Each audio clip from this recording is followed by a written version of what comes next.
Hello guys, welcome to RP academy. तो दोस्तों, आप लोग जानते हैं हम लोग एएफएम का हमारा क्लास स्टार्ट कर चुके थे एंड हमने इसका पार्ट 1 ऑलरेडी कवर कर लिया है। देखिए, पार्ट 1 में तो मैंने आपको बेसिक समझाए थे, ठीक है। धीरे धीरे हम लोग अभी अकाउंटिंग स्टैंडर्ड्स की तरफ आए थे, तो पार्ट 2 में आपको मैंने अकाउंटिंग स्टैंडर्ड्स समझाया है। अब आपके एग्जाम में बहुत एक्सटेंसिवली ना अकाउंटिंग स्टैंडर्ड्स पूछे नहीं जाते हैं जेआईआईबी में, तो इसी वजह से मैंने क्या किया है, यहाँ पर जो आपको पढ़ाना था अकाउंटिंग स्टैंडर्ड्स वो थोड़ा मोटा मोटा ऊपर ऊपर से पढ़ा दिया है। बट वो भी वीडियो में आपको यही बोलूंगी कि जब आप सारा का सारा एएफएम कंप्लीट कर लेते हो अपना, उसके बाद ही पढ़ना, ताकि क्योंकि हम लोग ना ज्यादातर अकाउंटिंग स्टैंडर्ड्स को over the syllabus upon complete कर लेंगे, तो आपको बेटर अंडरस्टैंडिंग आएगी और सिर्फ मोटा मोटा रिवाइज करने के पर्पज से ही आप उसको यूज कर पाएंगे। ओके, तो चलिए स्टार्ट करते हैं अब हमारी क्लास के साथ में। तो गाइस, अब बात करते हैं हम सबसे पहले तो हमारा introduction to Ind AS. Ind AS क्या है? Indian accounting standards. अब आप बोलेंगे मैम अकाउंटिंग स्टैंडर्ड्स तो ऑलरेडी आ चुके हैं और हमने देखे थे। तो हाँ जी, अकाउंटिंग स्टैंडर्ड्स ऑलरेडी आ चुके हैं, अकाउंटिंग स्टैंडर्ड्स हमने ऑलरेडी पढ़े हैं। बट क्या हुआ ना, वो जो अकाउंटिंग स्टैंडर्ड्स थे वो इंटरनेशनल लेवल पर सही नहीं जा रहे थे, जिसकी वजह से फिर यहाँ पर कोशिश क्या की गई कि अब हम एक नए अकाउंटिंग स्टैंडर्ड्स बनाएं जो इंटरनेशनल चीजों के साथ में, इंटरनेशनल क्राइटेरिया के साथ मैच करें। अब इसमें हमारे पास में अब इंडियन एंटिटीज जो हैं, इंडियन मार्केट, इंडियन बिजनेसेस थोड़े डिफरेंट है इंटरनेशनल वालों से, इसीलिए हमने डायरेक्टली इंटरनेशनल वाले अडॉप्ट ना कर कर अपने खुद के इंडियन अकाउंटिंग स्टैंडर्ड्स बनाए, जिन्होंने यहाँ पर आप बोल सकते हैं इंटरनेशनल फाइनेंशियल रिपोर्टिंग स्टैंडर्ड्स को कन्वर्ज किया है अपने साथ में, इनको मिला लिया है अपने साथ में। तो ये यहाँ पर कंपैरेबिलिटी, ट्रांसपेरेंसी और ग्लोबल एक्सेप्टेंस के लिए बनाए गए हैं। अब सिर्फ इंडियन यहाँ पर इन्वेस्टर्स तो इन्वेस्ट नहीं कर रहे, केवल आपके इंडियन स्टेक होल्डर्स तो नहीं है, ग्लोबली लोग आते हैं ऑर्गेनाइजेशंस के साथ में, तो इसीलिए हम इसको लेकर आए। अब यहाँ पर आपसे बोल रहे हैं कि भाई इंड एएस जो है इसको रिकमेंड कौन करता है और नोटिफाई कौन करता है? तो आईसीआई जो है, ठीक है, वो रिकमेंड करते हैं। एनएफआरए जो है वो यहाँ पर इसको एग्जामिन करते हैं, दोनों बॉडीज के बारे में हमने लास्ट क्लास में पढ़ा था। And ministry of corporate affairs इसको नोटिफाई करते हैं। लास्ट अकाउंटिंग स्टैंडर्ड्स के लिए आपने एमसीए का कोई खास रोल नहीं पढ़ा था, बट यहाँ पर बहुत इंपॉर्टेंट रोल है। अब अगर हम बात करें कि भाई अकाउंटिंग स्टैंडर्ड्स इंडिया में जो एप्लीकेबल हो रहे हैं वो कैसे होते हैं, तो दो सेट है हमारे पास में। अकाउंटिंग स्टैंडर्ड्स जो कि स्मॉल और अनलिस्टेड कंपनीज फॉलो कर रही हैं, इनको आईसीआई ने शुरू किया। और इंडियन अकाउंटिंग स्टैंडर्ड्स जो लार्जर और लिस्टेड कंपनीज के लिए हैं, ये यहाँ पर एमसीए नोटिफाई करता है। Also talking about Indian banks, तो इंडियन बैंक्स को बोला गया है कि आप इंड एएस को फॉलो करो। एंड बिकॉज वो लोग एएस फॉलो करते थे और वहां से इंड एएस की तरफ आ रहे हैं, तो उनसे पूछा जाता है कि अब आप हर साल नोटिफाई करोगे कि आपने क्या क्या स्टेप्स ले लिए हैं और आप कितना क्लोज पहुंच चुके हो इंडियन अकाउंटिंग स्टैंडर्ड्स फॉलो करने के लिए। ओके, आ जाओ अब यहाँ पर। तो फरवरी 16 2015 में एक नोटिफिकेशन आया था, जिसमें कि बेसिकली हमने कंपनी इंड एएस रूल्स लेकर आए। अब यहाँ पर बोला गया कि भाई इंड एएस मैंडेटरी है, ये इंपॉर्टेंट है आपके लिए, ठीक है। तो ये समझना कि इंड एएस किसके लिए है। तो यहाँ पर जितनी भी लिस्टेड कंपनीज हैं, तो लिस्टेड इक्विटी और डेट, ठीक है, तो यहाँ पर इन प्रोसेस है लिस्टिंग के कंपनीज, वो भी इसको लेकर चलेंगी। और यहाँ पर लिस्टेड कंपनीज कौन सी हैं?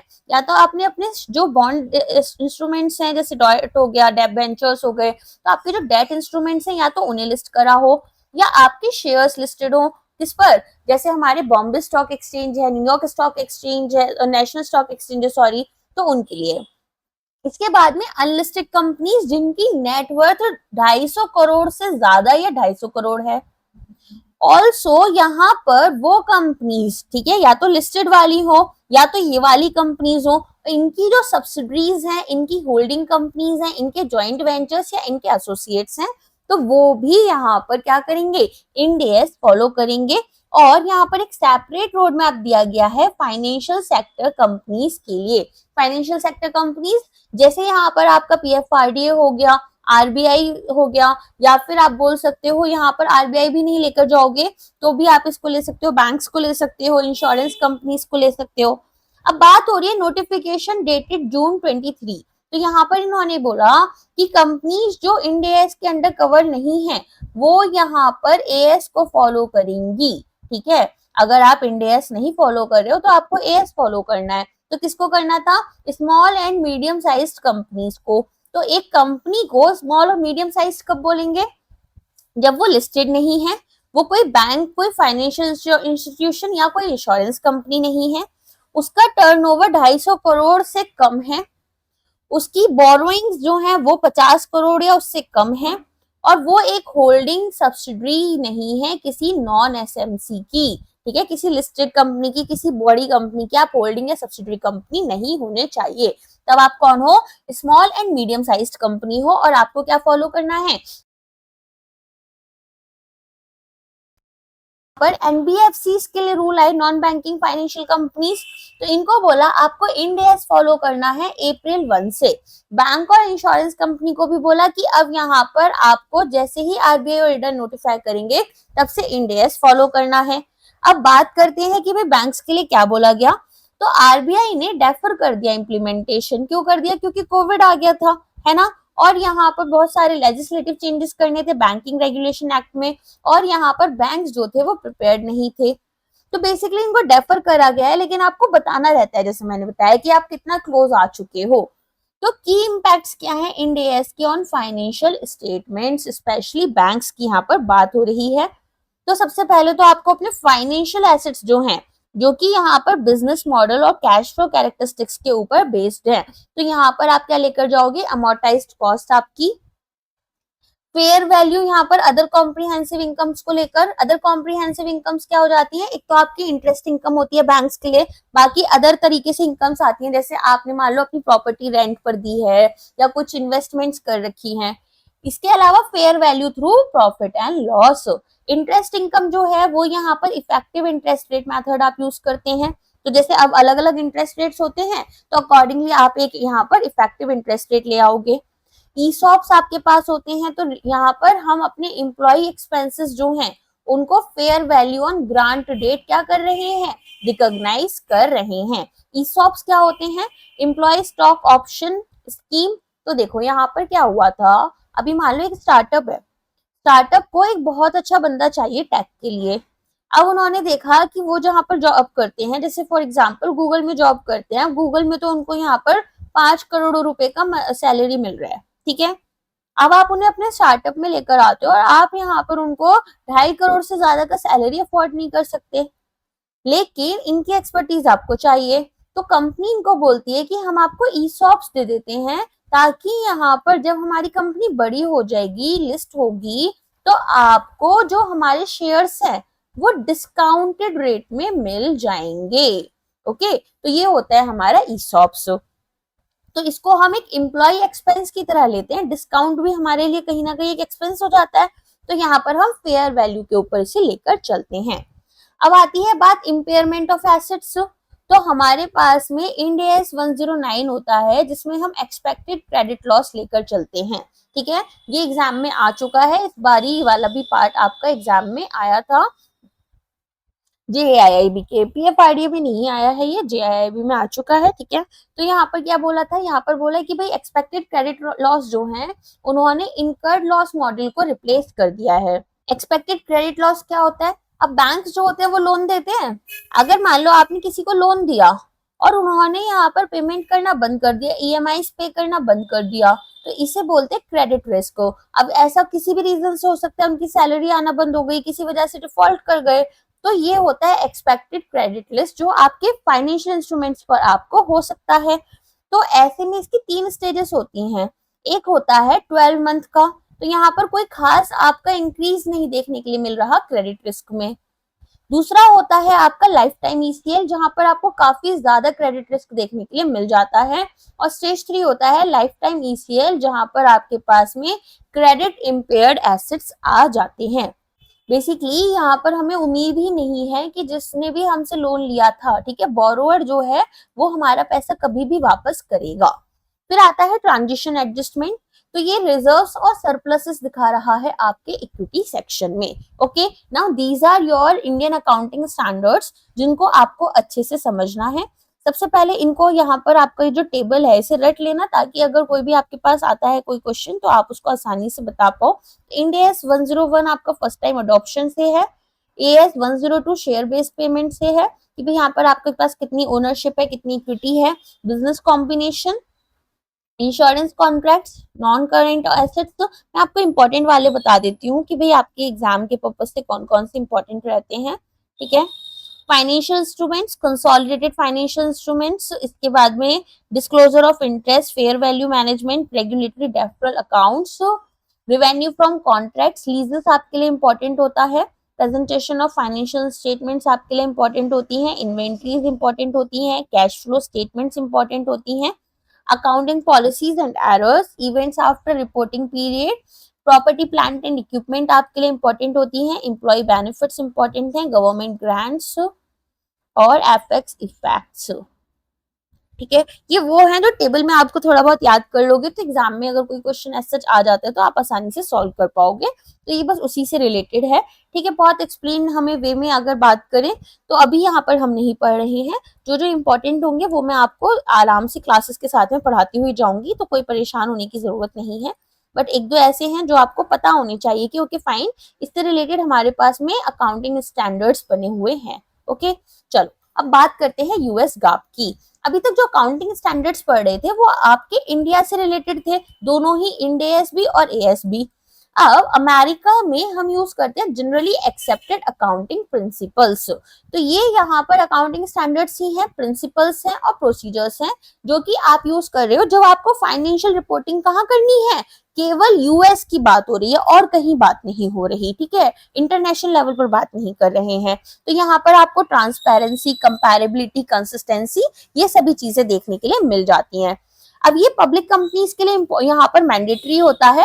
पब्लिक कंपनीज कौन सी, यूएस वाली, ओके, अंडर SEC। और ये प्राइवेट फर्म्स के लिए इन्होंने ऑप्शनल कर रखा है। अब अगर हम बात करें सबसे पहले तो नॉट लॉ बाउंड, ये लॉ बाउंड नहीं है। अब लॉ बाउंड नहीं है तो यहाँ पर ये लॉ से एनफोर्स नहीं है, आप इनको फॉलो नहीं करोगे तो ऐसा नहीं है कि आपके ऊपर कोई एक्शन लिया जाएगा। इशुअर जो है वो यहाँ पर है FASB, ठीक है। तो यहाँ पर इनको कौन लेकर आया है, financial accounting standard board. Basically एक बॉडी है जो कि यहाँ पर स्टैब्लिश कर रही है और इम्प्रूव कर रही है इनको। जैसे इंडिया में ASB है ना, अकाउंटिंग स्टैंडर्ड बोर्ड, ऐसे ही यूएस में आपके पास क्या है, FASB है, ओके। इसके बाद में लीगल फ्रेमवर्क की बात करें तो इंग्लिश कॉमन लॉ सिस्टम से ये चलती हैं। स्कोप इनका पब्लिक कंपनीज के लिए है, कुछ प्राइवेट एंटिटीज के लिए, और इंडस्ट्री स्पेसिफिक गाइडलाइंस हम लेकर चलते हैं। ये लाइंस याद रखना।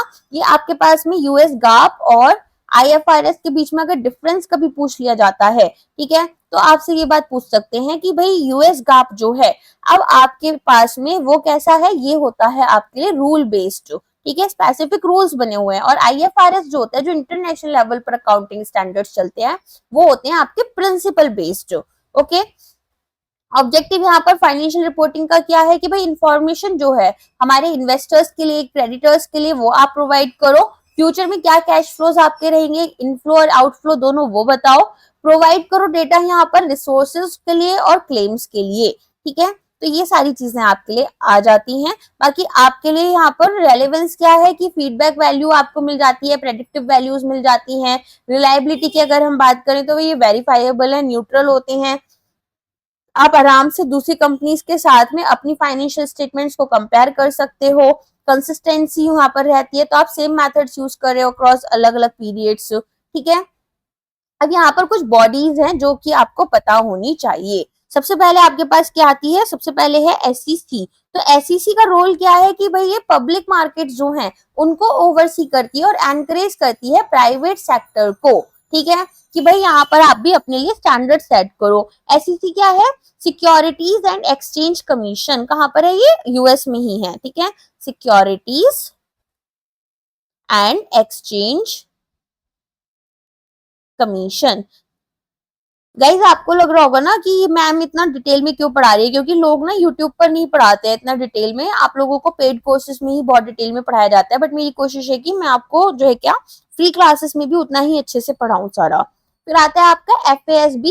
तो FASB किसके लिए, ये एक प्राइमरी बॉडी है जो कि GAAP स्टैंडर्ड्स को यहाँ पर इशू करती है। और AICPA यहाँ पर ये क्या कर रही है, ये पहले गाइडलाइंस इशू कर रही होती थी, अब इंडस्ट्री स्पेसिफिक प्रैक्टिसेस बताती है, ठीक है। यहाँ पर ये गास्ब क्या है, गवर्नमेंट अकाउंटिंग स्टैंडर्ड्स हैं। For state and local bodies. Otherwise हमारे लिए क्या होता है, FASB होता है, फाइनेंशियल अकाउंटिंग स्टैंडर्ड बोर्ड, और EITF क्या करता है, ये रिजॉल्व कर देता है जो भी शॉर्ट टर्म इश्यूज आते हैं। गाप में हायरार्की रहती है, तो ये आपके एग्जाम के लिए इंपॉर्टेंट नहीं है, बस आपको बुक में दे रखा था तो मैंने यहाँ पर दिखा दिया है थोड़ा सा, ठीक है, वैसे आपके लिए इंपॉर्टेंट नहीं है।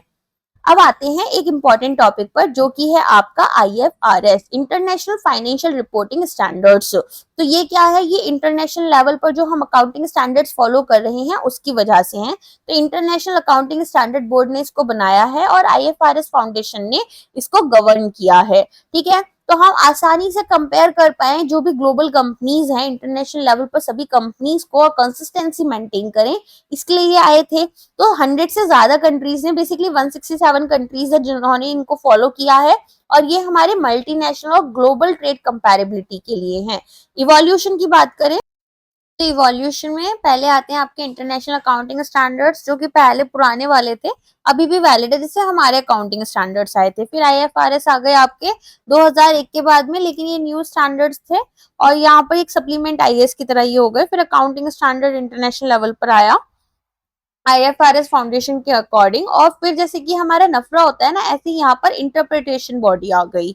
ओके, तो इनके ऑब्जेक्टिव क्या है कि भाई high quality globally accepted standards लेकर आएंगे, रिगरस एप्लीकेशंस जो हैं अक्रॉस कंट्रीज उनको हम प्रमोट करेंगे, सपोर्ट करेंगे एमर्जिंग इकोनॉमीज को और SMEs को, और यहाँ पर फैसिलिटेट करेंगे कन्वर्जेंस विद नेशनल स्टैंडर्ड्स। आगे अगर हम बात करें यहाँ पर ग्लोबल फोकस प्रिंसिपल बेस्ड, तो फैसिलिटेट हुआ है foreign investment and global business operations, broad principle judgment based application है, ट्रांसपेरेंट प्रोसेस है, कन्वर्जेंस आपको देखने के लिए मिला है यहाँ पर कि भाई हमारे नेशनल स्टैंडर्ड्स को हमने इंटरनेशनल स्टैंडर्ड्स के साथ में अलाइन करने की कोशिश की है। अब ये बेसिकली आपके लिए US GAAP वर्सेस IFRS है, तो आप जब एग्जाम देने जाओगे तो यहाँ पर थोड़ा सा इसको एक बारी गो थ्रू कर लेना कि क्या है ये। तो रूल बेस्ड होते हैं, है ना, गाप जो है वो आपका रूल बेस्ड होता है, और IFRS जो है वो आपका कैसा होता है, प्रिंसिपल बेस्ड होता है। यहाँ पर इसको FASB लेकर आया था, इसको यहाँ पर ISB लेकर आया था। ये मैंडेटरी है SEC रजिस्टर्ड कंपनीज के लिए, और ये हमारी अडॉप्टिंग कंट्रीज के लिए। यहाँ पर ये लेस फ्लेक्सिबल है, और जबकि IFRS जो है वो ज्यादा फ्लेक्सिबल माने जाते हैं। आगे बात करें अगर ट्रीटमेंट की, तो आप देखेंगे कि यहाँ पर आप एक्सपेंस देखते हो डेवलपमेंटल कॉस्ट को, और ये यहाँ पर कैपिटलाइज करता है। ये वर्ड्स आपको ना अभी नहीं समझ में आएंगे, हम बाद में देखेंगे। अच्छा, लीफो का आपको पता है, हमारा इंडियन अकाउंटिंग स्टैंडर्ड्स दोनों ही फॉलो नहीं करता। सिमिलरली यहाँ पर इंटरनेशनल अकाउंटिंग स्टैंडर्ड्स भी फॉलो नहीं करता, जबकि US GAAP इसको फॉलो करता है, ठीक है। इम्पेयरमेंट रिवर्सल जो है वो यहाँ पर अलाउड नहीं है, यहाँ पर सर्टेन कंडीशंस के अंडर ये अलाउड है, ठीक है। यहाँ पर फॉर्मेट क्या रहेगा स्टेटमेंट्स का, वो आपका प्रिस्क्राइब्ड है, यहाँ पर फ्लेक्सिबल है, हमें भी बताया जाता है अकाउंटिंग स्टैंडर्ड्स में कि किस तरीके से हमें हमारी जो अकाउंट स्टेटमेंट्स हैं उन्हें यहाँ पर फॉलो करना रहेगा। कंसोलिडेशन की अगर हम बात करें तो वो आपका वोटिंग इंटरेस्ट के ऊपर बेस्ड है, ये आपका कंट्रोल इंटरेस्ट बेस्ड होगा। ओके, तो ये बस इतना ही है आपके लिए, इसको थोड़ा अच्छे से ध्यान से देख लेना। बाकी अपन अब बात करते हैं हमारे नए कॉन्सेप्ट के बारे में, जो कि है ट्रांसफर प्राइसिंग। अब ट्रांसफर प्राइसिंग क्या होता है पहले वो समझते हैं। ट्रांसफर प्राइसिंग में हम क्या देखेंगे, ट्रांसफर प्राइसिंग होता है कि मान लो अब आपकी रिलेटेड पार्टीज होती हैं, रिलेटेड पार्टीज या रिलेटेड एंटिटीज, जैसे कि एक बैंक है, बैंक की 2 ब्रांचेस हो गई, जैसे मैंने आपको लास्ट टाइम भी एग्जांपल दिया था। फॉर एग्जांपल एक न्यूयॉर्क में है और एक आपकी दिल्ली में है। अब जब दिल्ली वाले के बीच में और न्यूयॉर्क वाले के बीच में कुछ ट्रांजेक्शन हो रहा है, तो ये इस ट्रांजेक्शन को क्या करते हैं, ऐसा कस्टमर वाला रिलेशन शो करते हैं अनरिलेटेड पार्टीज का, जैसा मार्केट में होगा। क्यों? ताकि यहाँ पर एक तो अपनी बुक्स अच्छे से मेंटेन कर पाए, दूसरा टैक्सेस से बचने के लिए। इवन जो टैक्स हेवंस वाला कॉन्सेप्ट है ना कि भाई यहाँ पर एक शेल कंपनी बना लेते हैं दूसरी कंट्री में, और वहां पर कोई भी बिजनेस ट्रांजेक्शन नहीं हो रहा, लेकिन आप आपस में ट्रांजेक्शन शो कर रहे हो ताकि आप टैक्सेस से बच पाओ। तो ये सारी चीजों को यहाँ पर बचने के लिए ट्रांसफर प्राइसिंग का कॉन्सेप्ट आया था। तो ये क्या है, हम अपने गुड्स को, सर्विसेज को या फिर इंटेंजिबल्स को क्या करते हैं, प्राइसिंग कर रहे हैं। अब यहाँ पर जो सामान आप दे रहे हो एक दूसरे को, या जो यहाँ पर आप सर्विसेज प्रोवाइड कर रहे हो, उसकी प्राइसिंग कैसे होगी, between home related entities within a multinational organisation, specially कहाँ पर, क्रॉस बॉर्डर ट्रांजेक्शंस में। तो ये इंपॉर्टेंट क्यों है? क्योंकि प्रॉफिट को आप अलोकेट कर रहे हो अमंग डिविजन्स एंड सब्सिडरीज। ये आपका रिटर्न जो है इन्वेस्टेड कैपिटल पर, वो भी कहीं ना कहीं इंपैक्ट करता है, क्योंकि आपकी बुक्स को इफेक्ट कर रहा है, ऑल्सो जो टैक्स लाइबिलिटी है उसको इफेक्ट करता है। तो ये हमारे लिए कैसे होता है? Base erosion and profit shifting के लिए, उसको प्रिवेंट करने के लिए हम करते हैं। ठीक है, लोग यहाँ पर टैक्सेस से बचने के लिए ऐसा यूजुअली कर रहे होते हैं। अपना जो प्रॉफिट है, जैसे इंडिया में हो रहा है, वो आपने कहाँ पर दिखा दिया? पनामा में दिखा दिया, या किसी ऐसी कंट्री में शो कर दिया। अब आती है बात यहाँ पर आर्म लेंथ प्राइस की। तो ये वो प्राइस है जो कि अनरिलेटेड पार्टीज के साथ में आप अग्री करते हैं। मतलब एक नॉर्मली आपके पास कस्टमर आया, उसको जिस प्राइस पर आप वो गुड या सर्विस देते, वही एक प्राइस आपका आर्म लेंथ प्राइस कहलाता है। तो ओईसीडी जो है वो यहाँ पर इन सभी चीजों को डील कर रही होती है, और ट्रांसफर प्राइसिंग का जो पूरा कॉन्सेप्ट है वो भी ओईसीडी ही लेकर आई थी। ओईसीडी क्या है? यहाँ पर आपके लिए organisation for economic cooperation and development, है ना? तो इसके बारे में तो आपने पढ़ा ही है। तो ये इनके पास कुछ ट्रेडिशनल मॉडल्स थे, जैसे कि यहाँ पर comparable controlled price. Comparable uncontrolled price में हम क्या करते हैं? जो प्राइस है रिलेटेड पार्टी ट्रांजेक्शन के, उनको कंपेयर कर रहे हैं किसी भी यहाँ पर इंडिपेंडेंट ट्रांजेक्शन से। जैसे आपने कस्टमर को किस प्राइस पर गुड दिया, और आपने अपनी यहाँ पर रिलेटेड पार्टी एंटिटी को कितने पर दिया, तो ये यहाँ पर डायरेक्ट हो जाता है। लेकिन कंपेरेबिलिटी इश्यूज आते हैं, जैसे आप कस्टमर को कई बार डिस्काउंट देते हो, यहाँ पर खुद के लिए भी डिस्काउंट दे सकते हो, टाइमिंग कुछ ऊपर नीचे हो सकती है। फिर आता है कॉस्ट प्लस मेथड। यहाँ पर क्या करते हैं? आर्म लेंथ प्राइस जो है वो आपका जो एक कॉस्ट है, प्लस यहाँ पर स्टैंडर्ड मार्कअप आपका लगता है कि भाई सिमिलर इंडिपेंडेंट कंपनीज यहाँ पर किस प्राइस में चीजों को दे रही हैं। रीसेल प्राइस होता है, तो आप रीसेल अगर यहाँ पर थर्ड पार्टी को कर रहे हो, माइनस आपका स्टैंडर्ड ग्रॉस मार्जिन। ओके, तो इसे हम लेकर चलते हैं। नॉन ट्रेडिशनल में आता है आपका प्रॉफिट स्प्लिट मेथड, जिसमें आप क्या करते हो? जो आपका टोटल प्रॉफिट है उसको रिलेटिव कंट्रीब्यूशन के अकॉर्डिंग स्प्लिट कर देते हो। ठीक है, जैसे कि आपका R&D एफर्ट्स में भी कुछ पैसा लगा होगा, तो ये तब आपके लिए होता है जब आपके ट्रांजेक्शन्स हाईली इंटीग्रेटेड हैं। जब आपके ट्रांजेक्शन्स बहुत ज्यादा इंटीग्रेटेड रहेंगे तो आप इसके साथ में जाते हो। दूसरा ये आता है आपका ट्रांजेक्शनल नेट मार्जिन मेथड। तो यहाँ पर आप नेट प्रॉफिट मार्जिन को कंपेयर करते हो with that of similar companies. Okay, तो यहाँ पर आप देखते हो कि भाई आपके पास में जो सिमिलर कंपनीज हैं उनके साथ में आपकी नेट प्रॉफिट मार्जिन किस तरह से वर्क करेगी। अब बात करते हैं बैंकिंग सेक्टर की इंडियन कंटेक्स्ट में। तो ये परफॉर्मेंस इवैल्यूएशन के काम आती है बैंक ब्रांचेस के। तो सरप्लस ब्रांच जो होती है, जिसके पास में यहाँ पर सरप्लस आपके पास चीजें आ रही हैं, पैसा है या फिर कुछ भी है, उसके पास सरप्लस फंड्स हैं, उन्होंने ट्रांसफर कर दिया डेफिसिट ब्रांच को, तो ये इनसे इंटरेस्ट चार्ज करेंगी। जैसे मान लो ए ब्रांच को फंड चाहिए बी ब्रांच से, ठीक है, अब बी के पास सरप्लस है, उसने जब ए को फंड भेजे तो यहाँ पर इंटरेस्ट रेट चार्ज करे, जैसे आप बोरोइंग्स करते हो एज अ नॉर्मल कस्टमर। ठीक है, तो ये जिस प्राइस पर हो रहा है वो आपका होता है ट्रांसफर प्राइस, जिसको हम आर्म्स लेंथ प्राइस के हिसाब से लेकर चलते हैं। फिर यहाँ पर आप क्या करते हो? ब्रांच प्रॉफिटेबिलिटी को मेजर करते हो और प्रॉपर इंटरनल फंड एलोकेशन करते हो। अपनी बुक्स को अच्छे से मेंटेन कर चलने की बात हो रही है। ठीक है, प्रूडेंशियल नॉर्म्स के बाद में क्या हुआ? बैंक्स जो है वो ट्रांसफर प्राइस मैकेनिज्म को एक्टिवली यूज करने लग गए। ओके, तो यहाँ पर अभी तक हमने क्या क्या पढ़ा है कि भाई यूएस GAAP जो है वो यहाँ पर रूल बेस्ड है और IFRS फ्लेक्सिबल है। दोनों ट्रांसपेरेंसी और कंपैरेबिलिटी चाहते हैं, लेकिन IFRS जो है वो ग्लोबली एक्सेप्टेड है। ट्रांसफर प्राइसिंग जो है वो फेयर टैक्सेशन और प्रॉफिट एलोकेशन के बारे में बात कर रहा है। आर्म लेंथ प्रिंसिपल यहाँ पर OECD गाइडलाइंस लेकर आए थे, और हम जब ट्रांसफर प्राइसिंग को कंप्लाई करते हैं इसके थ्रू, बैंकिंग में ट्रांसफर प्राइसिंग मैकेनिज्म ब्रांचेस को हेल्प कर रही है कि वो अकाउंटेबल रहें उनकी फाइनेंशियल परफॉर्मेंस को लेकर। ओके, अब ये आपके इंडियन अकाउंटिंग स्टैंडर्ड्स हैं, जिसके मैंने नोट्स बना दिए। एज सच अभी तक तो कोई खास क्वेश्चंस आपको देखने के लिए स्पेशली इन अकाउंटिंग स्टैंडर्ड्स पर नहीं मिले हैं। तो अगर आप लोग GIIB की प्रिपरेशन कर रहे हो और इस वीडियो को देख रहे हो, तो इसके नोट्स मैं RP Academy पर प्रोवाइड कर दूंगी, आप एक बार गो थ्रू कर सकते हैं। ओके, चलिए आज के लिए बस इतना ही है। अब हमारी मुलाकात होगी हमारे नेक्स्ट चैप्टर में, जहां पर मैं बहुत सारे कॉन्सेप्ट्स आपको पढ़ाऊंगी, लेकिन बहुत ही छोटा सा चैप्टर है और बहुत अच्छे मार्क्स आपको लाकर दे देता है। तो 4 से 5 नंबर आपको वो अकेला चैप्टर लाकर दे देता है, and it is just like 2 से 3 पन्नों में खत्म हो जाता है। बट मैं थोड़ा अच्छे से समझाते हुए चलूंगी, ताकि कोई भी डिफिकल्ट क्वेश्चन आता है तो भी आप उसे सॉल्व कर पाओ। ओके, तो चलिए मिलते हैं हमारे नेक्स्ट लेक्चर में। Thank you so much.